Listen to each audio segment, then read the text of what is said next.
Can a quiz funnel get you 7-cent leads into your business? And by the way, 7 cents, that's not a mistake. In fact, that's what happened to Jamie Wheal, founder of the Flow Genome Project and national best-selling author of the book Stealing Fire. Now, the Flow Genome Project is an international organization dedicated to the research and training of human performance. And in Jamie's new book, Recapture the Rapture, was coming out, and he wanted to find a way to drive more book sales. So he and his team built a quiz funnel, and get this, their cost per lead went from anywhere from 30 to 60 cents per lead to 7 to 15 cents per lead on average. Now, when I say that quiz funnels are a great way to get cheap leads, this is what I'm talking about. Now, you want to see how he did it? Well, right now you can get your hands on the entire quiz funnel blueprint right here, which is a 25-page downloadable PDF that gives you the entire quiz funnel map all in one place right here. It's the exact process that I followed to build quiz funnels in 23 different markets, to build multiple 7-figure businesses, and become a #1 national best-selling author and Inc. 500 CEO. All you need to do to get your hands on this is just click the link with this video to download the full blueprint right now for free. Now, once you've checked out the quiz funnel blueprint, you might still have some questions. Like, for example, what exactly does a quiz funnel look like? Is a quiz funnel right for you and your business? And how do you know what your quiz should be about? Well, I'm going to be diving into these questions and more in a once-a-year, super special, entirely free quiz funnel workshop that I'm hosting super soon.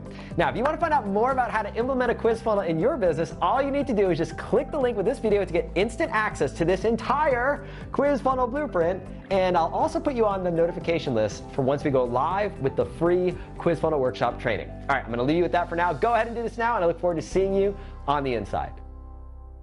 Hey, what's going on? It's Ryan Levesque here, and I'm super excited for our special interview here today. I'm here with none other than the man himself, Mr. Jamie Wheal, and we're going to be talking about his quiz that he just launched like not too long ago, and there's some exciting initial results that we're going to be talking about. Give you a preview into the quiz. We're going to talk about his business and how this quiz fits into the overall ecosystem that he's built and what he does. And maybe if we're lucky, he'll even give us a sneak peek into the quiz itself and see some of the questions that he's asked and how he's doing it all. So with that being said, please join me in welcoming our special guest, Mr. Jamie Wheal. Jamie, what's going on, man?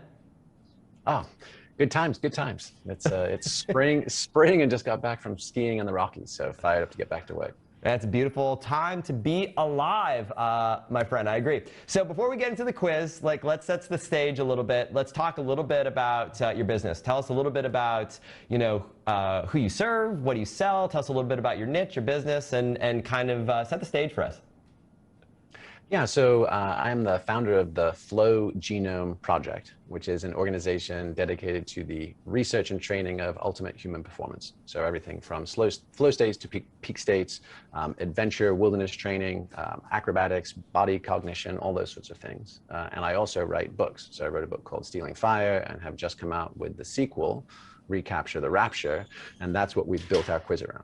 I love it. Stealing Fire is a great book, by the way, for anyone who hasn't read it. I should have been prepared. It's on my bookshelf that's like just outside of arm's length reach right now. I should have it pulled up. Great book, huge fan of it, and I'm excited to check out book number 2.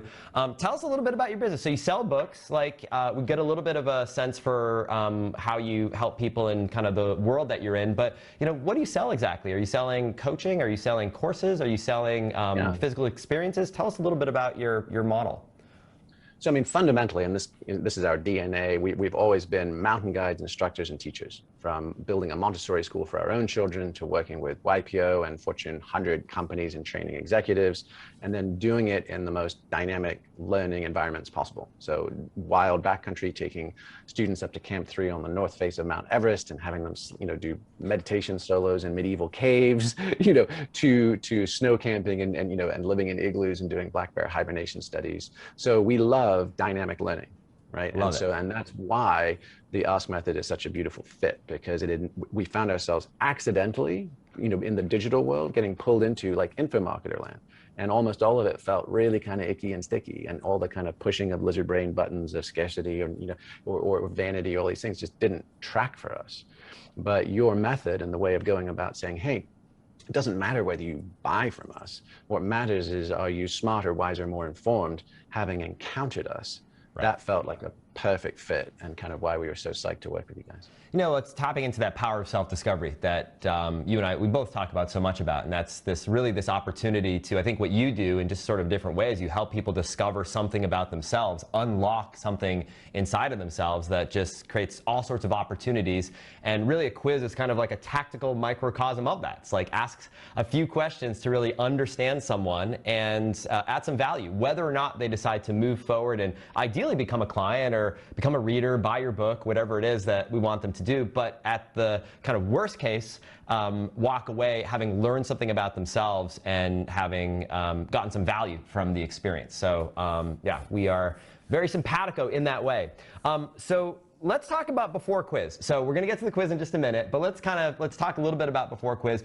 Before you launch this quiz, you know, how are you driving leads in your business? How is it working? Do you have any numbers or any results that you can speak to kind of provide a little bit of contrast between what life was like before and then kind of how things have changed after the quiz?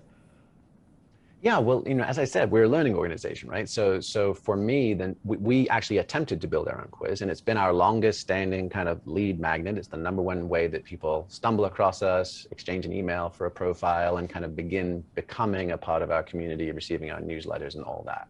And it's been going well. Like, it's literally the best thing we've ever done, but the numbers were between 30 to 60 cents a lead, and typically kind of averaging around 50. Okay. And then just following your template, and we're in our early stages, we haven't even got your kind of expert feedback and modifications. We are now sub 15 cents. We've cut that in half or more, and there's times where it's even 7 to 11 cents. So it's kind of basically oscillating between 7 to 15 cents a lead. For people coming across, and this is a more obscure quiz actually, because it's for this book, right? So this is, we were like, how do we do this, right? How do we tell a story and get, you know, the first one was just like, what's your flow profile? Like, pretty easy. Right. This one's what's your pleasure principle, and it's, you know, there's a lot more meat to it.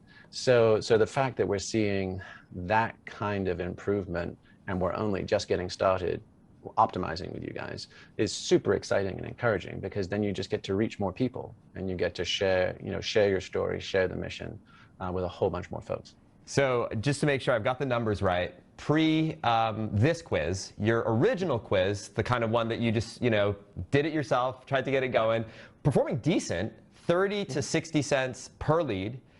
Afterward, following the process as kind of we prescribe and as we've, you know, optimized over the years with all the data that we have access to, able to cut from 30 to 60 cents to 7 to 15 cents per lead. Do I have those numbers right?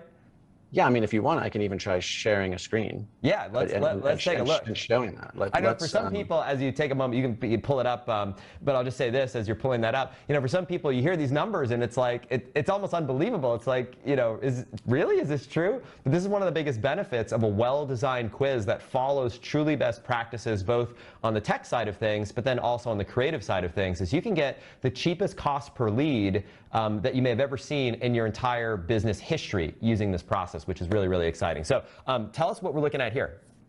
So yeah, I mean, I would just go straight to the far right-hand side of the column, and you can just look at cost per result. And you can see 57 at the top, 49, 31 for an average of 56 cents a lead across $3,500 spend. I mean, actually, we've spent hundreds of thousands of dollars on this over the years, but those stats, I think, are pretty consistent. And then let's see if I can get to, the next one. This is our, you know, less than a month working with you guys. Let's see, where did our numbers go here? The third column from the right, I think, cost per result. Yeah. Right, so we didn't quite crop it the same. So cost per result is the third column from the right, and you look at 13, 12 with an average of 12, and we've actually seen it dip and oscillate right in that band. So yeah.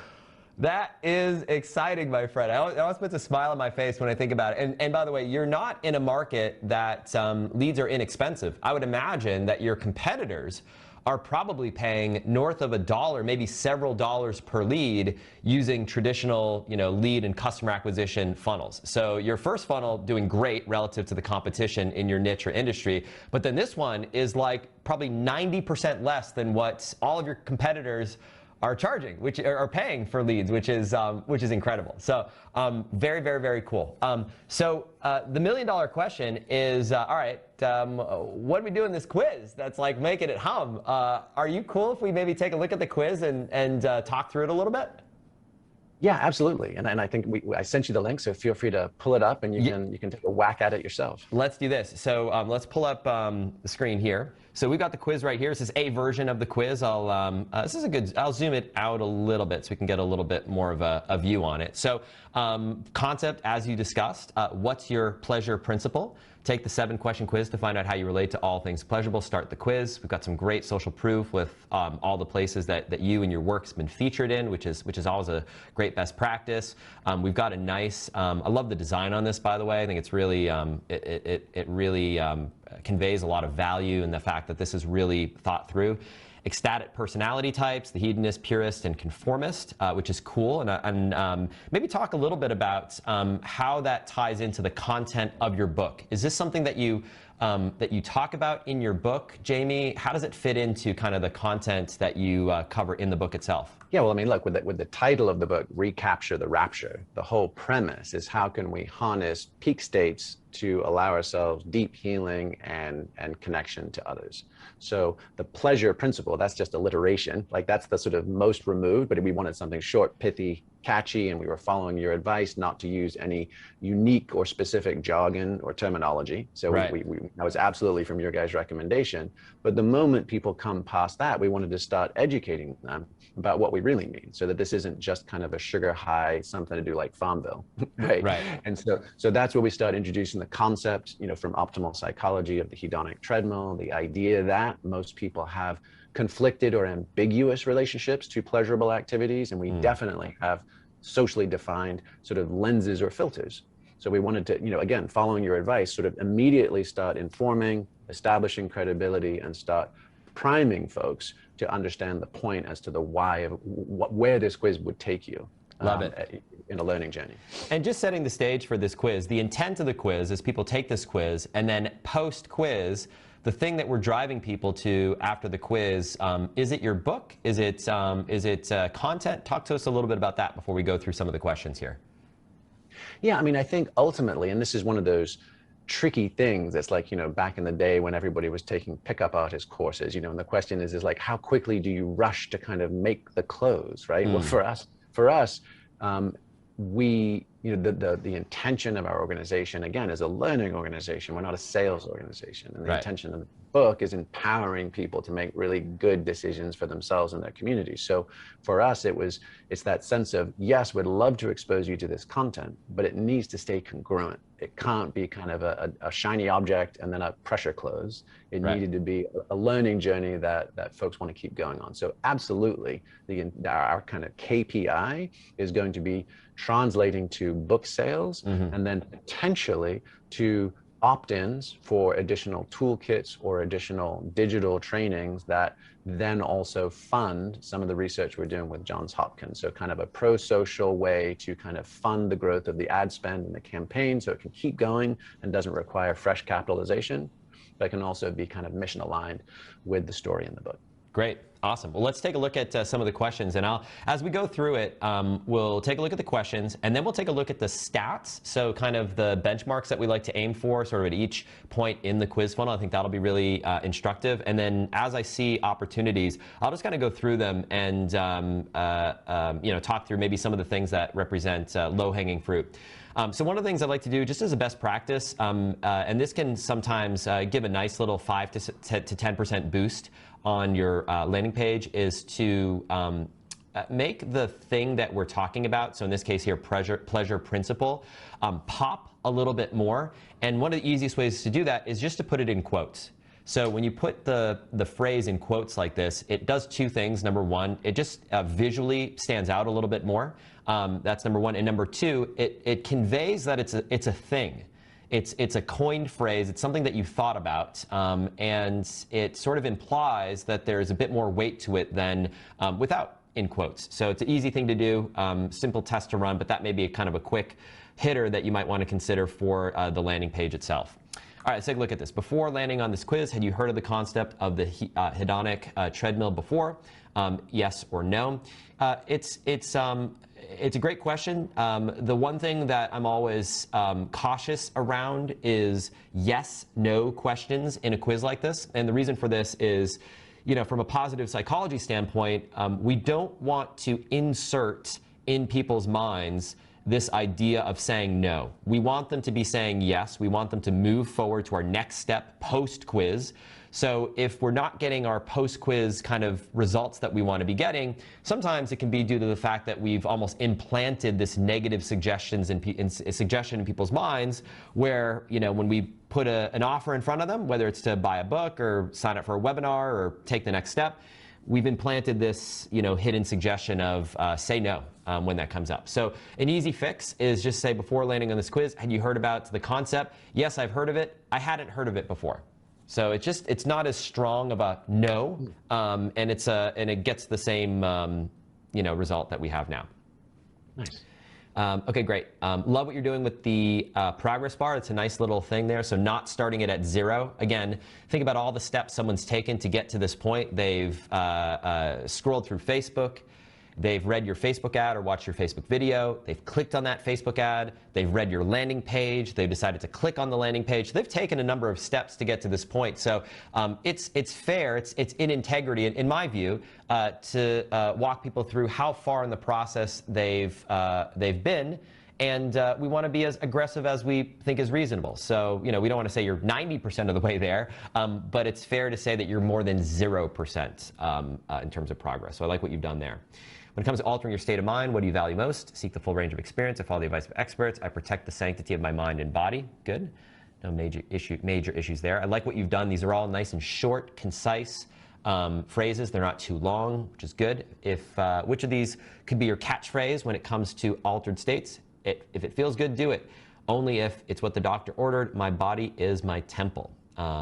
Good. No issues with that. I think that's solid. What's your substantive choice? Anything with enough kick to get me lit. Ambien, Prozac, Ritalin, alcohol legally prescribed, or I don't mess with it. Wheatgrass elixirs, butter coffee. No issues with that. If someone tried to give you advice to party a little hardier, or more lighter, or a little lighter, what might be your most likely reply? And the fact that I tripped over that, just reading it, obviously, cold, it's a cold read for me, maybe something to think about. If someone tried to give you advice to party a little harder, and so you may have intended to say hardier. I have a feeling a segment of your audience will want to say harder, or a little lighter. What might be your most likely reply? And I think small thing, but just there may be a space right here before this. Yeah, it looks like there is. Just a not super consequential, but the. And that you're totally right. Like that was the goofiest one, and we just hadn't fixed it yet. So you're totally on point on that. Got it. Okay, cool. Like what you've done in quotes. It's good. You're not the boss of me. But who would I be if I did that? I don't need those crutches. Good. All right, let's take a look at these. You tell your doctor you're having some trouble sleeping. What do? Take one each night. I wouldn't take prescription drugs. I'd go for natural herbs and lifestyle changes instead. So I'm just doing this in different views, and I'll often take a look at this both in mobile and tablet view as well when I'm kind of analyzing. That's something that's a good best practice. So this technology, this is obviously built in Bucket, optimizes it for mobile and tablet as well as desktop, but it's also good to test on your native device. So take your quiz yourself on your iPhone or your Android phone. Take it on your iPad or your Samsung tablet or whatever you happen to use. Do it just so you can see what the user is experiencing from their perspective. And the thing that stands out to me here, it's an easy fix, but I might try to get this second option down to one line. I wouldn't take prescription drugs. Maybe I'd instead of I would. That'll probably get us there. apostrophe D. I'd go for natural herbs and lifestyle changes instead.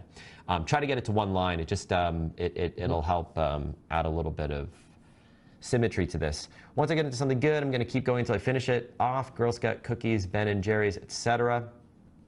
What's my most likely response to temptation? I'll stick to my recommended daily allowance and serving size. I'm not the kind of person to overindulge and make choices consistent with my values. We might be able to tighten this up a little bit. You could probably put ice cream, etc., or like ice cream exclamation point, etc., or something like that. Cookies, ice cream, etc., to get it into one line. And again, sometimes it's you got to spend a little bit of time polishing the language just to get it there, but it's simplicity on the far side of complexity. I'll click here. If I had to pick, my ideal relational format is polyamorous, only with the person I'm legally married to, with soulmates. Cool. All right. And here we go. Where should we send your pleasure principle breakdown? Enter your info in the contact form below to get your custom breakdown of your result and what to do with that information today. Like it. Again, you could carry through that the quotes. The one thing that I would say, Jamie, to think about is there's a little bit of incongruency between the words we're using here, pleasure principle breakdown, and what we have here on the image on the right-hand side, right? Ecstatic personality types.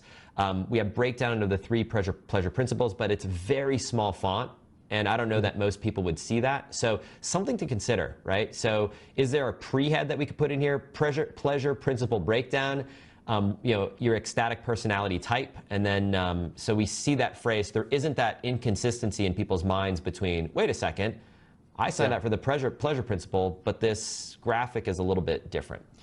So well, which way could you do it? Because we actually want people to get closer to ecstatic personality types. So could we say, where should we send your ecstatic personality type? Well, no, because we got to carry it all the way back, right? So we got to take it back to the ad. So ideally, the ad is consistent with the landing page. And the landing, we haven't looked at the ads, but the ad here is, what's your pleasure principle? So we want to carry that theme through all the way through the entire funnel.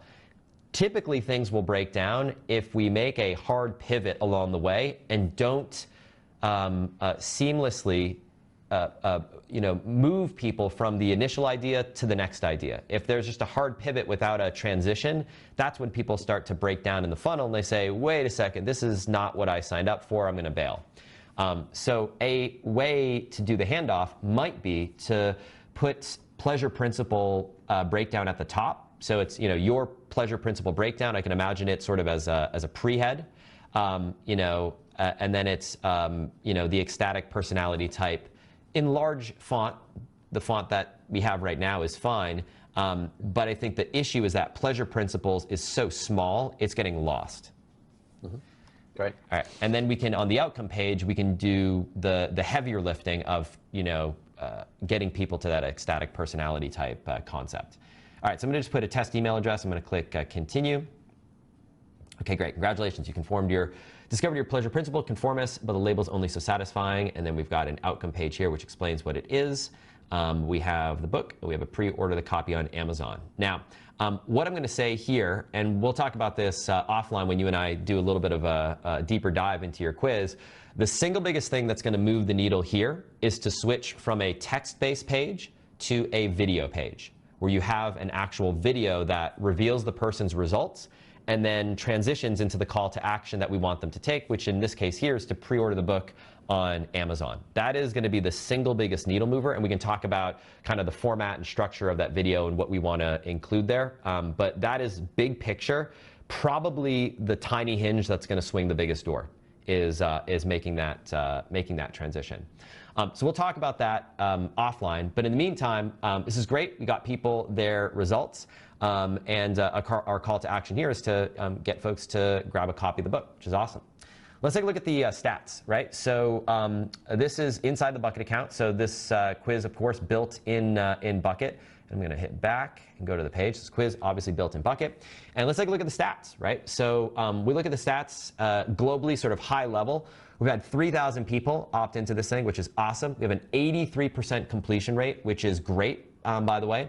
66% opt-in rate. That's incredible when you think about it, right? So you think about cold traffic, 66%. That's a really good number. So I'm happy looking at that. Just break that down for me, Ryan. When you what does participant opt-in rate mean? Is that from someone who clicked on the ad or then clicked on it and kept going and completed? What does that mean? Yeah, it's for people who have reached the quiz. So people who have reached the quiz, 66% of those people have opted into the quiz. And we'll break it down in further detail here when we look at the individual steps. And this helps us kind of identify where people are falling off along the way.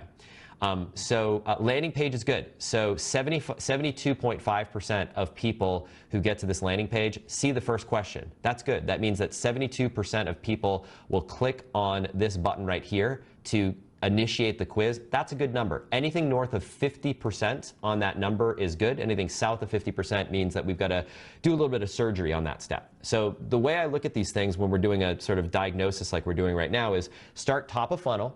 Let's figure out what benchmarks we're hitting and which ones we're missing. And by the way, these are not benchmarks pulled out of thin air.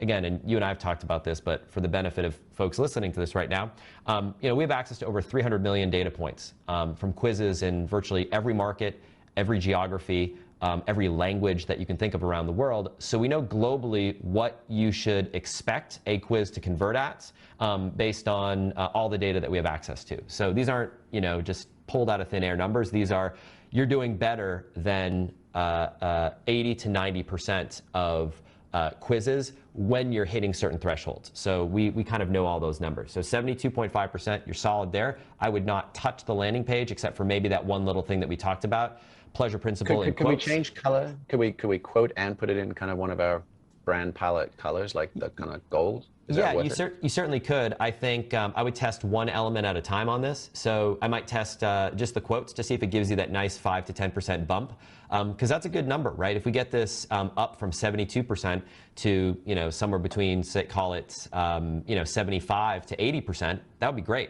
That really takes us in a really positive direction. And then once we've optimized this as much as possible, then I would test a scream in terms of a totally different landing page color scheme or color palette or design. But I like to kind of get the control humming as much as possible, and then we go and move in a different direction. So let's take a look at these questions. So this is the question completion rate. So this is how each individual question is being answered.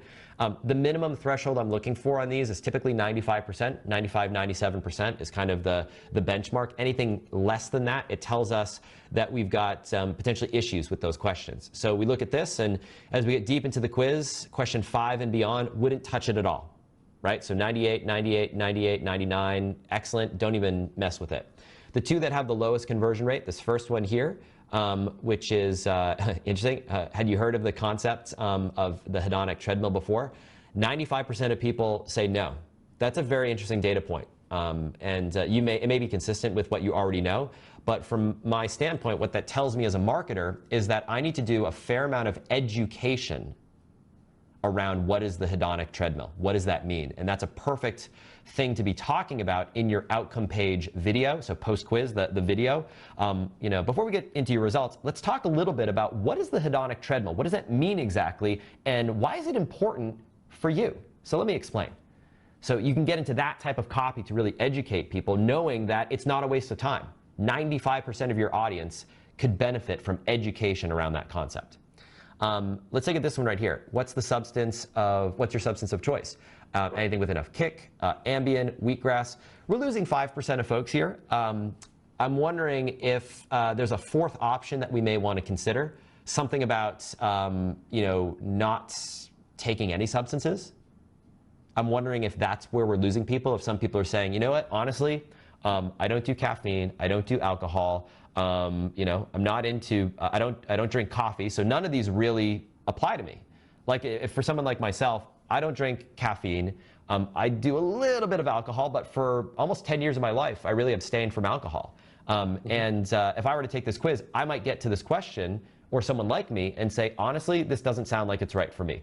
And you might say, Jamie, well, that person isn't your client, and it's fine for those people to bail.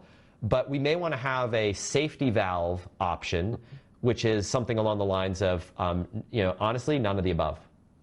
And can you have more options than you have personality types at the end? Oh, for sure. Can you have? Yeah, so for sure. Like we can map the technology. The way it works is we can map the answers to these questions to one of 3 buckets, and then that fourth one could map to nothing. So it might not factor into your algorithm that diagnoses what bucket someone lands in.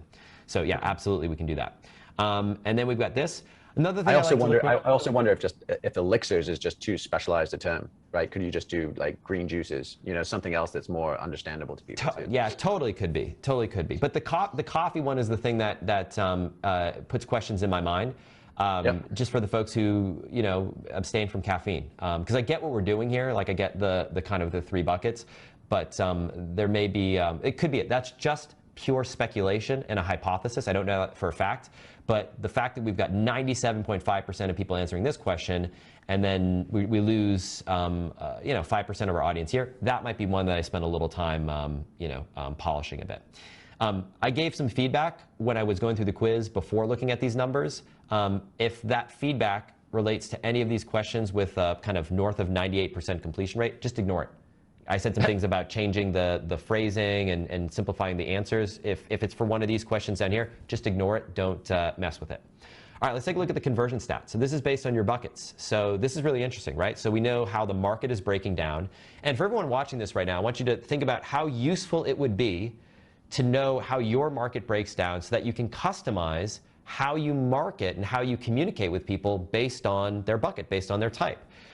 So unsurprisingly here, we have, the hedonist and purist buckets are larger than our conformist bucket, which is pretty small. The thing that I would reflect on there is that by design, or is that perhaps, is that a positive thing? Or is there an opportunity for you to be changing the front end of your marketing to attract more conformist-oriented people? Because we oftentimes have biases where we tend to communicate in ways that are in alignment with our type. So if you were to take this quiz, I'm not sure where you might land, but typically I see this happen where the bucket that someone lands in tends to be the bucket in the way in which they communicate, and so it becomes this sort of virtuous cycle where you attract more and more and more of those people and fewer people who are dissimilar to yourself. So just something to think about and reflect on. You may say, this is perfect, this is exactly what I want, but something to think about. Lead capture rate, this is awesome. I like to get 50% on this number, so you're at somewhere between 74 and 83%, so that's great. This is also a good indicator of the segment of your market you're resonating most with. So the hedonist market, the fact that it has the highest lead segment, has the highest lead capture rate, that tells me that that's probably the segment of the market that we're doing the best job of resonating with. Of course, it can also be the fact that, if they're hedonist, they might just be someone who takes quizzes because it's just their personality type, versus the conformist is a little bit more of a rule follower and less likely to do that. So there's of course those biases can come into play as well. But this is really good. So bottom line, just to sum things up on stats, and then we'll kind of talk about a few final questions before we wrap here, is overall, this is looking great on the quiz side of things. Overall, this is looking great on the quiz side of things. It's the numbers that I like to hit, so you're doing great there. Awesome job. Few minor points of optimization, but these are in that kind of whisper category. The single biggest thing that's going to move the needle on your quiz is actually post-quiz. When we take people through these questions, like we just did a moment ago, and we get to our lead capture page, make this little change right here, but this page is converting very well, so I wouldn't change it too much. The single biggest thing that's going to move the needle. Specifically, Ryan, that was change the little thumbnail of the PDF so that the pleasure principle languaging is clearly visible and exactly. Okay. Yep. Yeah. Exactly. The big one, though, Jamie, is going to be this right here, and we'll talk about that offline because I've got some ideas for you that I think will move the needle in a big way. But that is the single biggest thing, and that represents yet another kind of one of our best practices that we've discovered just from all the data. Text versus video. Which is going to perform better? We have virtually, as conclusive data as I think you can find, that almost universally, I can't say 100% of the time, but almost universally, a video-based outcome page, don't want to do that, is going to outperform a text-based page with a few kind of notable exceptions. So that's what I would focus on, and hopefully that is helpful for folks watching this right now. Jamie, I've got just one or two final questions before we wrap things up on our interview here, and really that's this. So now that you've gone through this process, right? You're someone, you came into this process, you had experience building a quiz before, so it's not like you'd never done a quiz before, but you decided to use the technology. You decided to, and your team, you decided to get a little bit of help from our team and our expertise, and and go through the process that we follow. For anyone watching this right now who's, thinking about doing a quiz, thinking about, working with our team and using our training and technology in any way, shape, or form, but maybe they're on the fence right now, what would you say to someone in that situation? Well, I mean, I think you've just modeled it perfectly, which is both a decade plus of your experience, plus data and benchmarks, plus the kind of tweaks and optimizations. Like nobody wants to think their baby's ugly, and all of our babies are kind of a little homely, right? And so the ability to run this through your methodology, and then also the bucket platform, which gives you the insights and the stats. We would have been flying blind on that. And at least when I fly blind, I feel far less willing to back it with dollars, because you're just not sure. It's the whole 50% of your marketing spend is bullshit and you don't know which half. But this actually removes that. And so the capacity for us to take art, blend it with science, and actually reach people with confidence because of the analytics is just the secret sauce. Yeah. Love it. Love it. Anything I should have asked you that I didn't ask you, or anything that you want to say before we wrap things up from the heart or otherwise to anyone watching this right now before we wrap this up? Well, look, mate, I mean, I've shared this with you, personally offline before, but I will reiterate it for everybody. Like I said, my entire career has been in academics, research, training, expeditions. And so I have found this just bizarre thing where our world and the market of info marketers have intersected. And I have spent 5 years looking for people with integrity, with rigor, with chops. And Ryan has been the standout because of your lived experience, your professional career, and you're not coming to this as a flim-flam sales guy. You're coming to this with a quant, data, analytics, and great heart. And so that alone, I think, is as or more valuable than the products you've developed, but you have developed them from that place too. So there's a congruence there and an integrity and a rigor to what you do that I haven't found anyplace else in the digital space. I appreciate that, man. And I appreciate you being so willing to share your quiz with the world like this. I think it's going to be really inspiring for folks who have not yet created a quiz to see what's possible in their business. I think we're probably going to have some folks that are going to want to take this quiz to find out what their type is, which is always a fun sort of byproduct of these conversations. But with that being said, I just want to say thanks so much again for sharing, for being here. And I'm really, really excited for what this quiz is going to do for your business and the opportunities that it presents. So Jamie Wheel, ladies and gentlemen, give this man a virtual round of applause and say thank you. And Jamie, you and I will be talking really soon. Thanks, Ryan.